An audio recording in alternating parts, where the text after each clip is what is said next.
ఒకే curry చేసుకొని మనం 6 రకాల ఐటమ్స్కి కాంబినేషన్గా చేసుకోవచ్చు. ఇది ఒకటే రకం. ఇది ఎలా చేయాలో చూపిస్తాను చూడండి. అన్నంలోకి, చపాతీల్లోకి, పూరీల్లోకి, ఆలు టోస్ట్ చేసుకోవచ్చు, శాండ్విచ్ చేసుకోవచ్చు, దోశ కాంబినేషన్ 6ంటికి చాలా బాగుంటుంది ఒక్క రకం కర్రీ.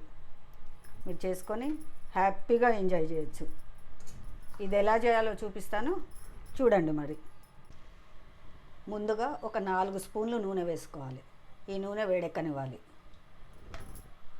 1 స్పూను శనగపప్పు, 1 స్పూను మినప్పప్పు, 1/2 స్పూను ఆవాలు, 1/2 స్పూన్ జీలకర్ర వేసుకొని ఇవన్నీ వేగనివ్వాలి. తర్వాత ఒక పెద్ద ఉల్లిపాయ ఇలా చిన్న ముక్కలుగా కట్ చేసుకొని వేసుకోవాలి. ఒక 8 వరకు పచ్చిమిర్చి నేను ఇలా సన్నగా కట్ చేసి వేసుకున్నాను. తినే కాడాన్ని బట్టి ఎక్కువ తక్కువ చేసుకోవచ్చు. ఇవి కొంచెం వేగనివ్వాలి. ఇప్పుడు ఇలా సన్నగా కట్ చేసుకున్న కరివేపాకు వేసుకోవాలి. ఇలా సన్నగా కట్ చేసుకోవడం వల్ల తీసి పక్కకు పెట్టకుండా తింటారు, అందుకోసమని మనం సన్నగా కట్ చేసుకోవాలి. 1 స్పూన్ అల్లం వెల్లుల్లి పేస్ట్ వేసుకోవాలి. 1 స్పూన్ పసుపు వేసుకోవాలి. ఇప్పుడు ఇదంతా చక్కగా కలుపుకోవాలి. మనకు అల్లం వెల్లుల్లి పేస్ట్ పచ్చి వాసన పోవాలి, అలా కలుపుకోవాలి. ఆ తర్వాత మనకు కావలసినన్ని ఆలుగడ్డలు, బంగాళదుంప ఇలా స్టీమ్ మీద ఉడకబెట్టుకొని ఆ తర్వాత పొట్టు తీసి పెట్టుకున్నాను. చక్కగా ఉడికిపోయినాయి. ఇవి కొంచెం పిసుకుతూ ఇందులో వేసుకోవాలి. ఇలా అంతా చేతితోనే పిసుకుతూ వేసుకోవాలి. ఇప్పుడు ఈ మిశ్రమాన్ని అంతా చక్కగా కలుపుకోవాలి.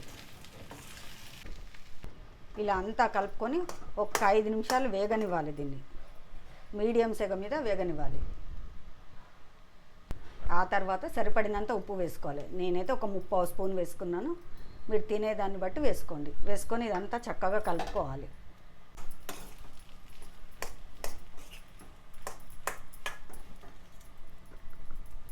ఇలా కలుపుకొని ఇంకొక 5 నిమిషాలు వేగనివ్వాలి.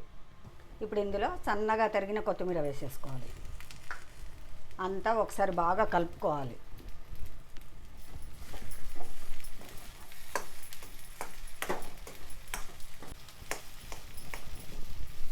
ఆలు మసాలా కర్రీ రెడీ అయిపోయింది. ఇది అన్నంలోకి చాలా బాగుంటుంది. దోశల్లోకి అయితే సూపర్ కాంబినేషన్. దీంతోనే మనం శాండ్విచ్ చేసుకోవచ్చు, ఆలు టోస్ట్ చేసుకోవచ్చు, పూరీలోకి, చపాతీలోకి, అన్నింట్లోకి చాలా బాగుంటుంది. ఆలు మసాలా కర్రీ రెడీ.